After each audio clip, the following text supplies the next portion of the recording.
All right, good afternoon, everyone. I'm going to get started. I think most of you know me. My name is Justin Lundby. I'm the CMO at Waterbury. I'm calling this session because of a little bit of a selfish reason. I think it's so important that I talk to you a little bit about the vaccination, that I felt that this was a very good opportunity to maybe educate some people and get people to kind of learn a little bit about what the vaccine is and what we're trying to do, and maybe take some questions after that. So thanks for jumping on a last minute notice. There are really only 4 points that I want to share with you today. And I'm doing that again because I think this is such an important topic, and we need to do better, not only as a hospital, but also as a community, and as a country, and almost as a world. Today I want to share 4 points. The first one is I want to just share the good work that we've done at Waterbury Hospital to take care of our patients, and the work we will continue to do. I also want to point out that I have received the Pfizer vaccination on about 3 weeks ago anyway. I received the first dose, and the only symptom that I had at that point was slight discomfort in my deltoid muscle, just like I would with any vaccination. Yesterday, I received the second dose because it's a sequence of 2 doses. That's for both vaccines, by the way. And what I wanted to do was to monitor myself very closely. So I did frequent temperature checks and also looked for symptomatic changes in how I felt. And throughout the night, I checked my temperature, and my temperature never went above 97.4 degrees Fahrenheit. So I was always afebrile. And remember, temperature in the studies, which I'll share with you a little bit later, is about the 15% of people will have a little bit of a fever. The other symptoms are more severe. Fatigue and weakness and those types of things are also more common. I didn't have any of those. So that's very reassuring to me. So I wanted to share with you in person, I have gotten 2 vaccinations and I'm doing perfectly fine. Yesterday was my second dose. The third thing I want to talk about is what viruses are and how they work. I figure it's good for people to know this because COVID is so front and center. And I'm going to spend a few minutes in just talking about that. And then I'll speak about how the vaccine works with the messenger RNA. So let's just dive into it. So I think everybody remembers what the coronavirus originated. There were some hypotheses that it may have originated in China, and it was partially from animals and partially from humans. And that's not an uncommon thing. Some viruses can jump from humans to viruses and vice versa, and that's how they behave. And usually what they do is that they make up a new form of themselves to be able to live in different hosts. So that's a fairly common thing for viruses to do. It was hypothesized, like I said, that this all started in Hunan seafood market in China.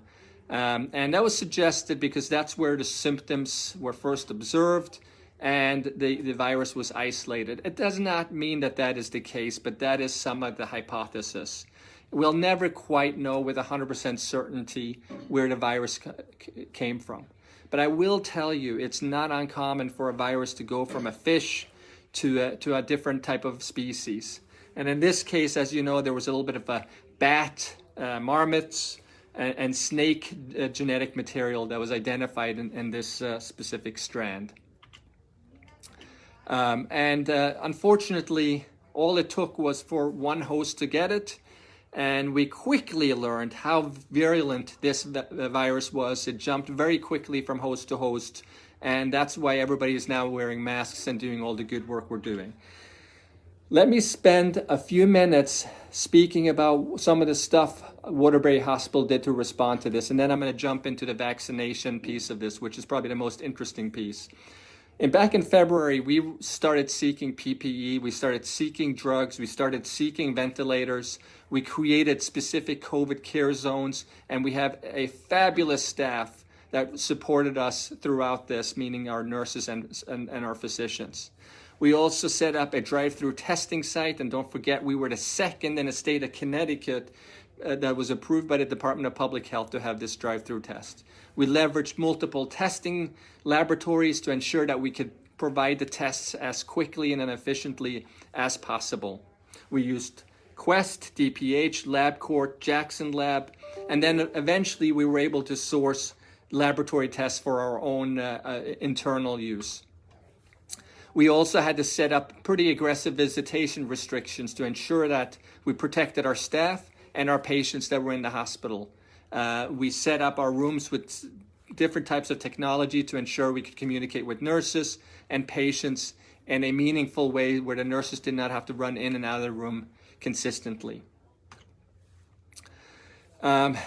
We saw a surge back in April of 2020, and it was quite magnificent. We had a peak of 89 patients in our hospital at one given time, many of those were in the ICU.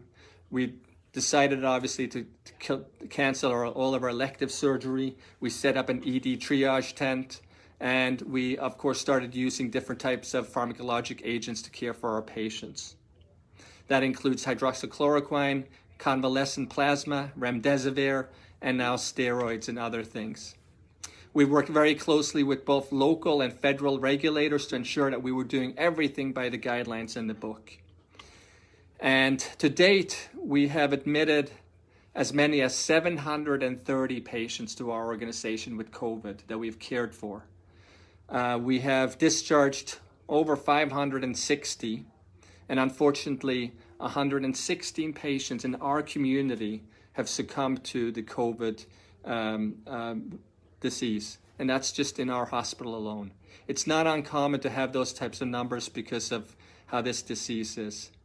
And that's why it is so important that we have this conversation today about vaccination. Just so everybody is aware, we continue to do a lot of testing. We have internal testing that's rapid for our staff and our patients, and we do external testing, which will soon be also very rapid. And we are trying to commit to delivering rapid tests for each and every patient that gets tested here at Waterbury Hospital within the next couple of weeks. So all of this is done to ensure patient safety, our staff safety, your family safety, and to be prepared for ongoing issues. Now let's shift gears.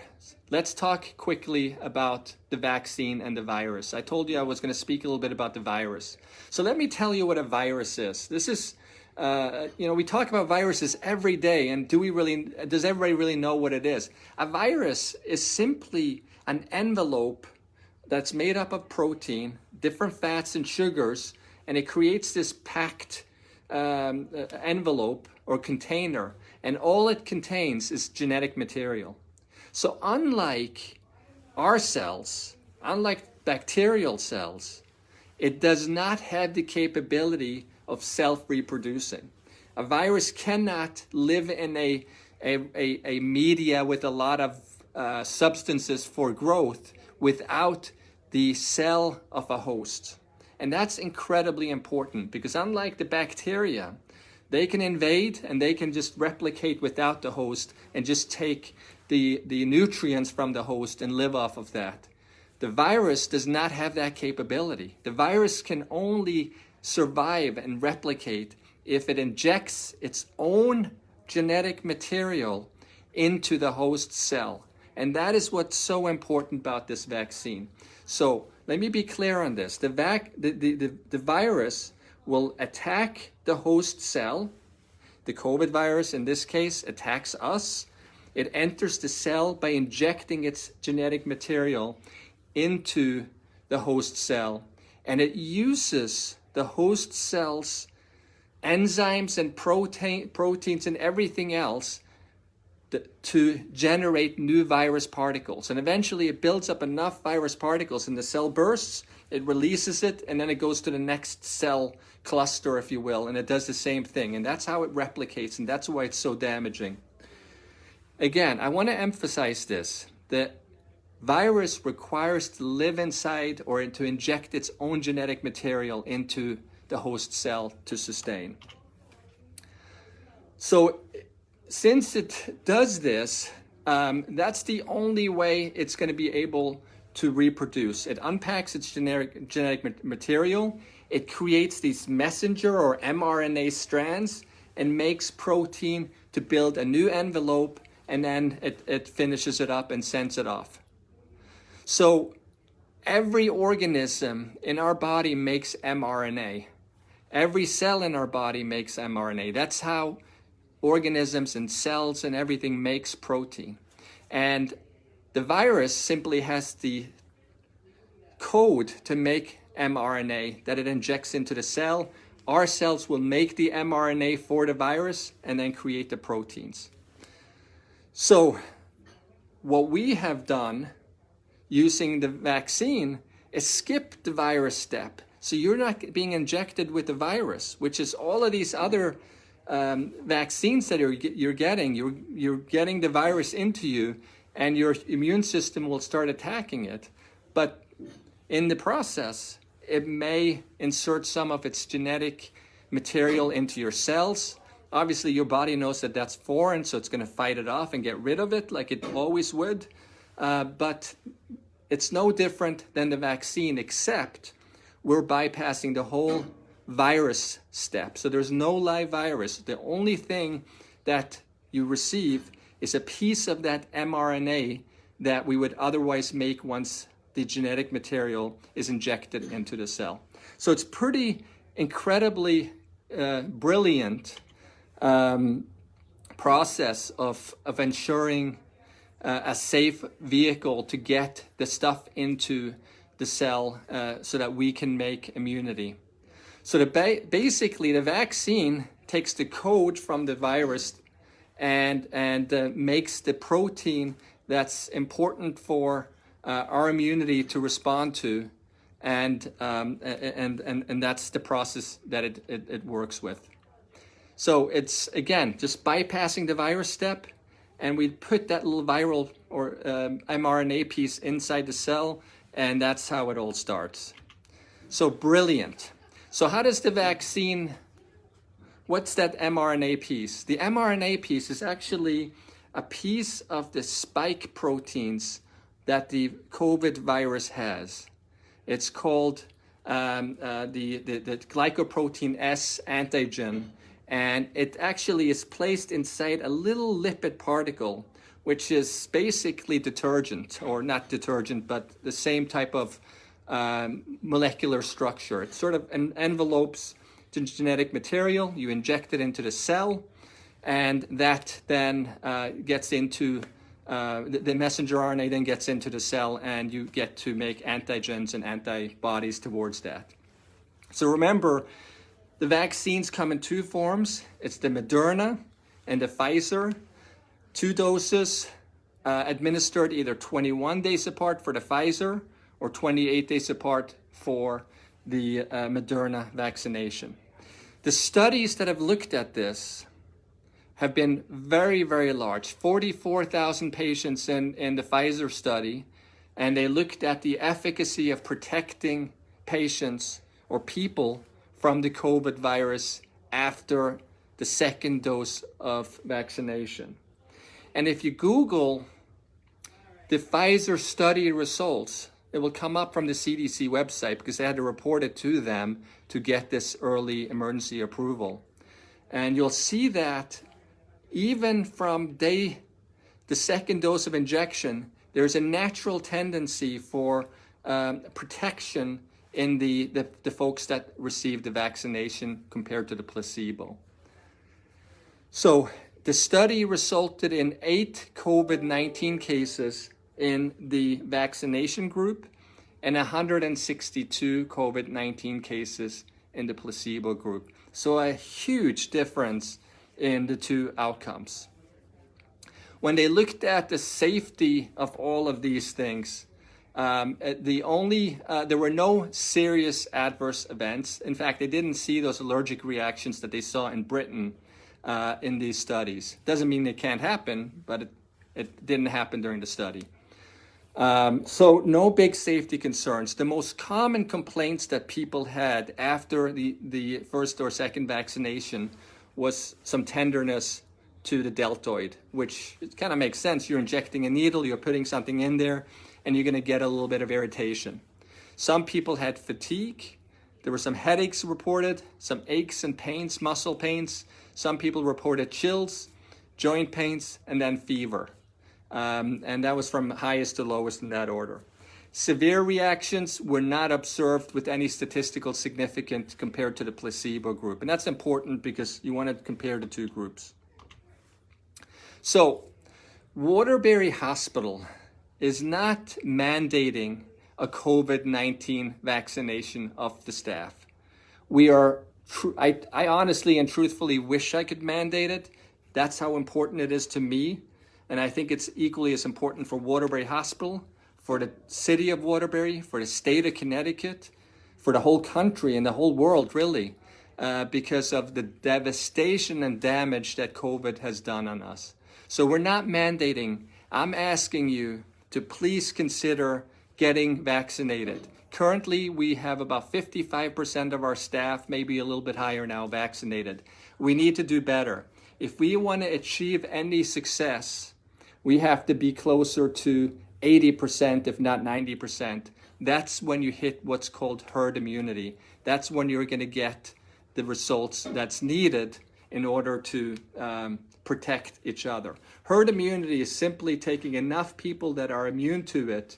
And so when the virus hits, it's very unlikely that it's going to spread in that little group of people because most of the people are immune. So that's the whole purpose of that, and that's why it's so important. So my message today and my reason for coming on such short notice was simply to please ask you and plead with you to consider getting vaccinated.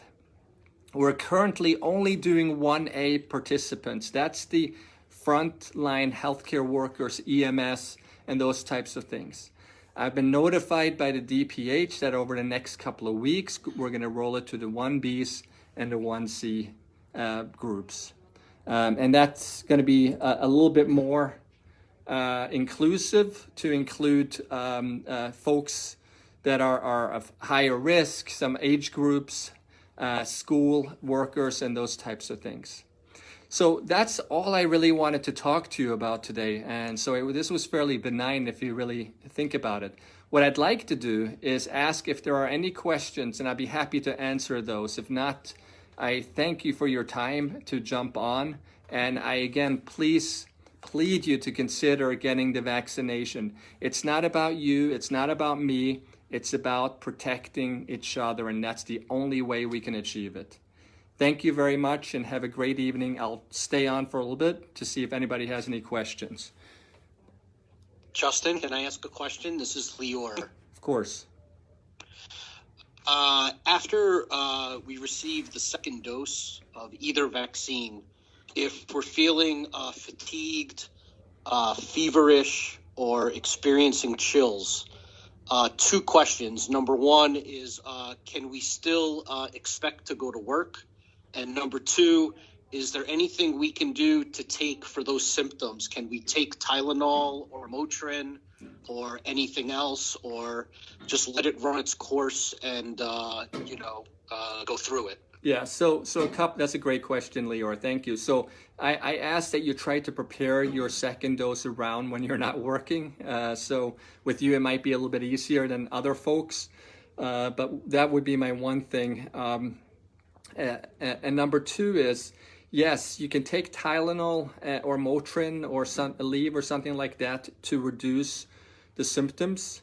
If you do get a fever, we would take the caution of probably ask you to stay home until the fever goes away. I wouldn't go after a COVID test or anything like that. It's very, very likely that it's going to be vaccination related, but just because we're very cautious, that would be my response. And hopefully that's why I've asked the staff to try to triage how they set up their vaccination in the different departments. Thank you. And do you know how long those symptoms we should expect it to last? It's less than 24 hours. That's the good thing about it, is it comes and it goes. So it's very short. But the beauty of those symptoms, if you think about it, if you have that type of immunity where your immune system says, hey, there's something I really don't like here, I'm going to go after and knock it out right away. That's what your body is naturally supposed to do. It's supposed to create a fever because bugs don't like high temperatures. They like lower temperatures. So viruses, bacteria, they don't thrive in that type of an environment. So that's number one. And number two, it's telling me that your immune system is really ramping up and doing what it's supposed to do. So you're actually getting the benefit, and that's what we want to see. Creating an immune response. Yeah. And so thank you very much. Thank you. I hope this was helpful. I have a couple of chat questions. So I'll take, is there data related to how long the immunity from vaccination will last? There is not, and that's a great question.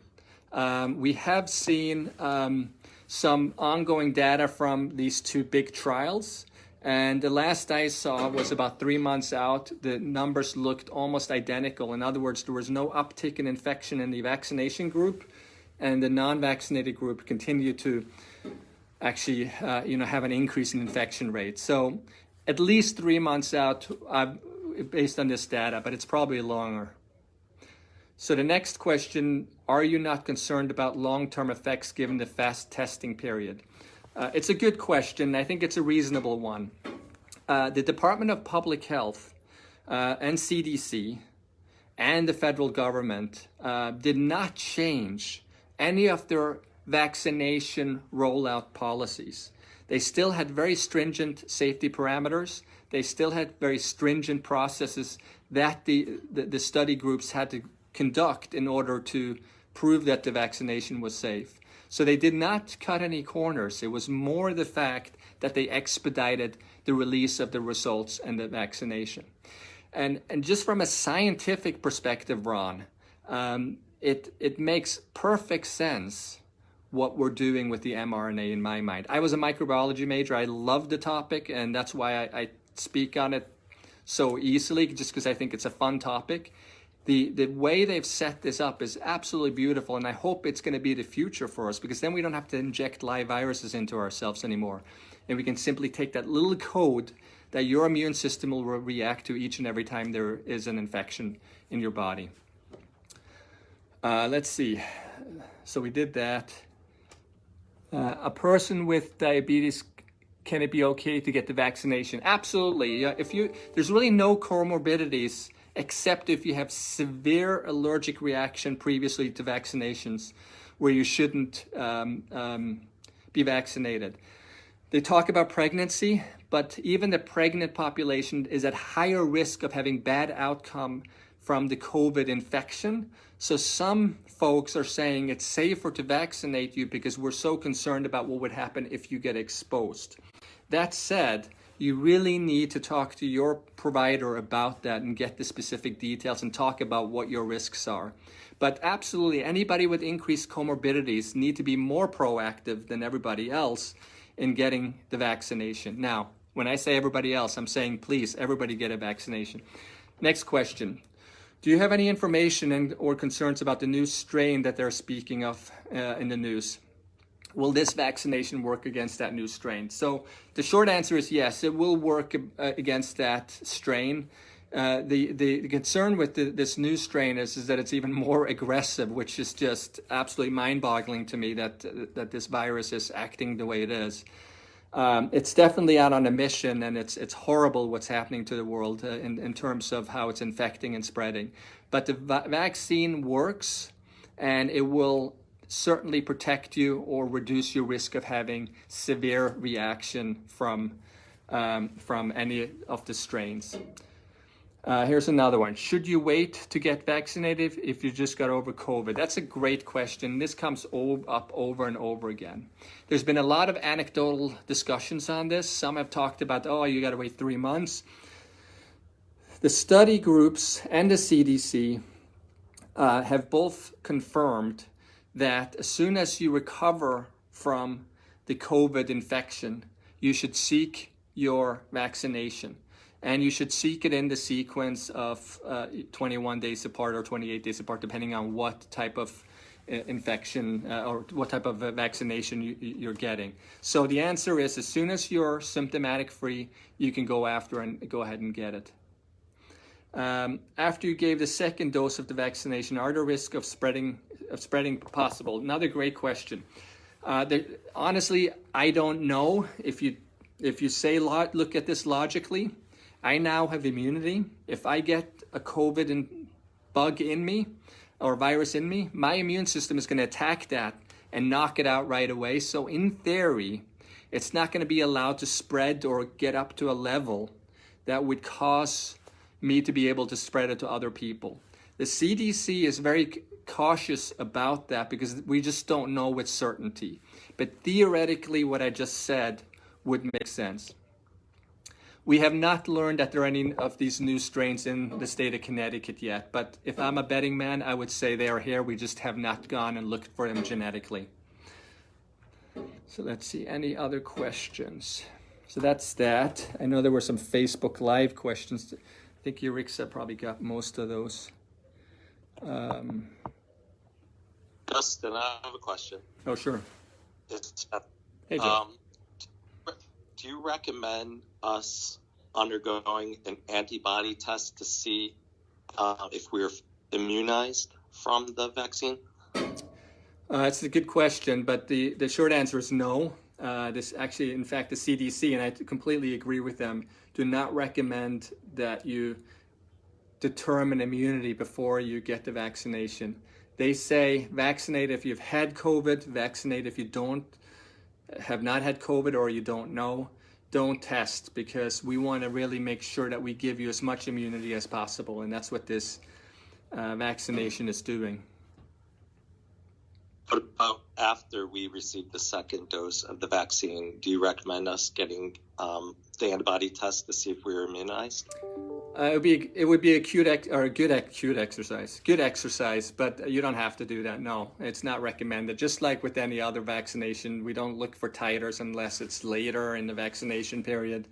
I know they did a lot of studies on that during the research for these two vaccines. They basically looked at titers in both groups as they were vaccinated, and you can see an incredible response in the vaccination group. It was actually higher than some of those folks that had the COVID infection. And so that's why I think the stance is that you should go after and just go and get the vaccination, even if you have had previous infection. Another question, has there been any reports of any significant side effects other than the usual fever and chills that are generally associated with some vaccinations? I have not come across any specific side effects other than the ones that we were most reported. All the other ones were non-statistical significant. The interesting thing that you have to be aware of, and all the folks that do statistics know this, if you take 44,000 people and put them out there on the lawn and let them run around for a couple of hours, stuff is going to happen. Not because we gave them a vaccination, but just because people do stuff. One person might have a heart attack. Another person may have an asthma exacerbation because where they're standing. So just from the mere fact of this huge volume of people that they're studying, there's going to be a natural risk of having stuff happen. And that's what they saw in the study arms. There were stuff that happened. Some people had funny things in the placebo group, and others had it in the study group, but it never got to a statistical significant difference, if that makes sense.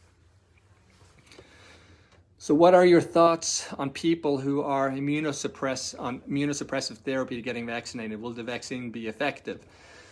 In theory, yes, it will be effective, and I would absolutely say that you would talk to your provider about not necessarily you, but the person that's immunocompromised, about them getting the vaccination. But my position would be that you would continue on with the vaccination and get it just like you would with anyone else.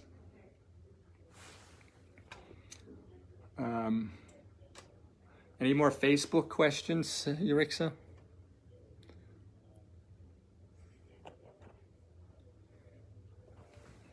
Doesn't look like it. Any other questions from anybody? Again, thank you for your attention. It's been 30 minutes. I was going to keep this nice and short. the goal here is to try to just plead and get everybody to get their vaccination. If you haven't done it, use the QR code that's all over the hospital and just sign up, and we'll upload you to VAMS and you'll get your registration information. And if there's issues with that, we'll make sure we walk you through everything. I know that's been a little bit of a challenge. With that, I am in a... Justin, Yeah. I do have a question. I think I've heard this question before, but I'm not sure if the answer might have changed. Is this vaccine something we're going to have to take yearly, like the flu vaccine? Yeah, it's a good question. So as of now, we have not had a reason to think that we have to take this yearly. I think I'm the optimist here, so bear with me. But I think once we get herd immunity, COVID is going to go away and we can all get back to our normal lives. And I don't think it's going to be a virus that sort of comes back every year like the flu. So once it's gone, it's gone. The last time there was a SARS COVID outbreak was back in 2001. And it was just in a couple of Asian countries, and it went away fairly quickly. So no, I don't think we're going to have to do it again. Thank you. Yeah. In those countries, did they vaccinate to get rid of the SARS-CoV in No. 2001? See, here's the difference between the 19 and I think the other one was like 2 or something like that. The difference between those two strains was that the virulence. Virulence is how aggressive the virus is, how bad it infects people. And we have noticed and learned through experience and from observing other places that you can sit in the same room as someone during lunch and spread COVID to each other. That is very, very unusual. I mean, it's very hard to get that type of exchange. So this virus does not require a lot of bugs or particles to get into you before you're infected. And once it infects you, it ramps up a serious response, and people feel really miserable for a long period of time. And as you saw, there are people that die from it, unfortunately. Thank you.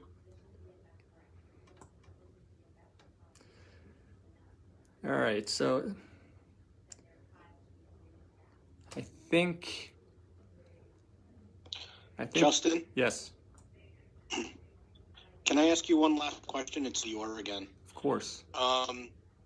Is there any over-the-counter stuff that you personally recommend to take that might limit, our ability to catch COVID? I know in the past they've talked about vitamin C, vitamin D. They've talked about zinc. There's also talk about melatonin. Do you believe in any of those things? And do you think it's a good idea we take those or no?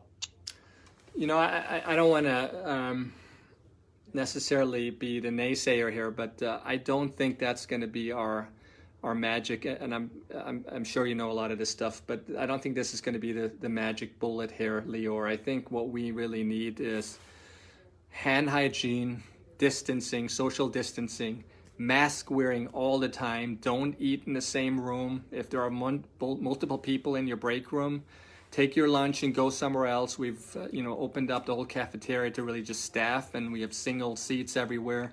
Go sit somewhere where it's private. I know it's stressful for everybody, and I don't want to do this, but that's the best way to protect yourself.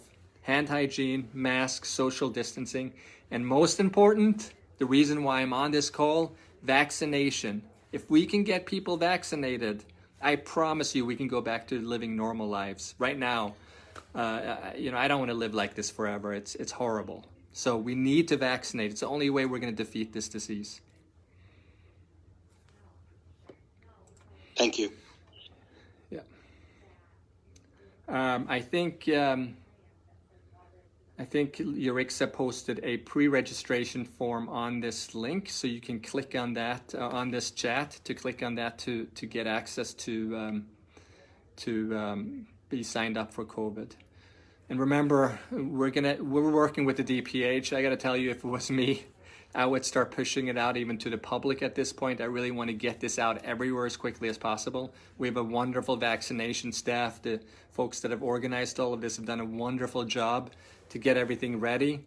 So we're ready to go full force forward with this and making sure that we get it to everybody. Justin, this is Roberta. I was having trouble on mute.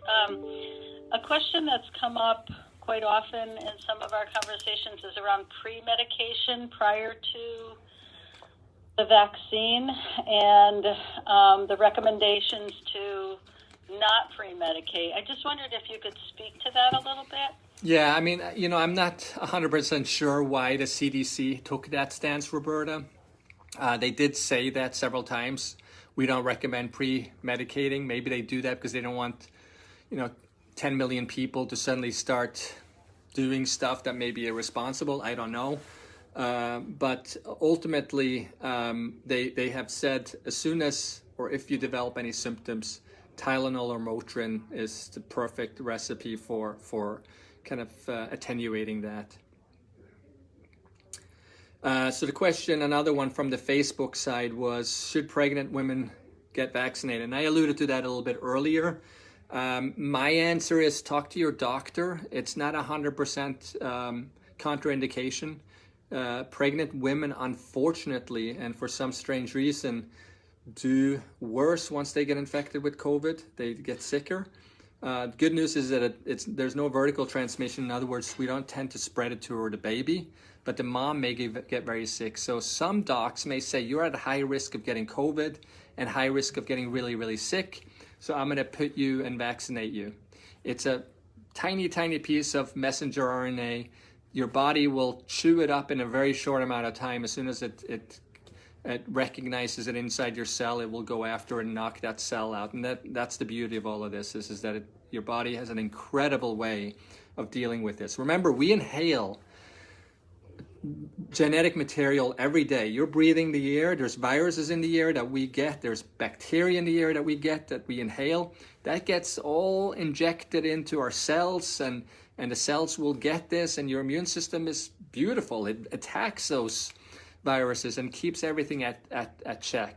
And that's why this messenger RNA is so brilliant, because it bypasses the virus step. It just says, take this little piece that the virus would have implanted and get yourself immunity. And that's what we're doing. Cool stuff. So everybody should be micro majors. Any other questions? All right, great. Thank you so much for jumping on. Again, I know there's a lot of stuff going on. I know there's political stuff happening as we speak. So thank you, everybody, for doing this and coming on. I hope we can make this work.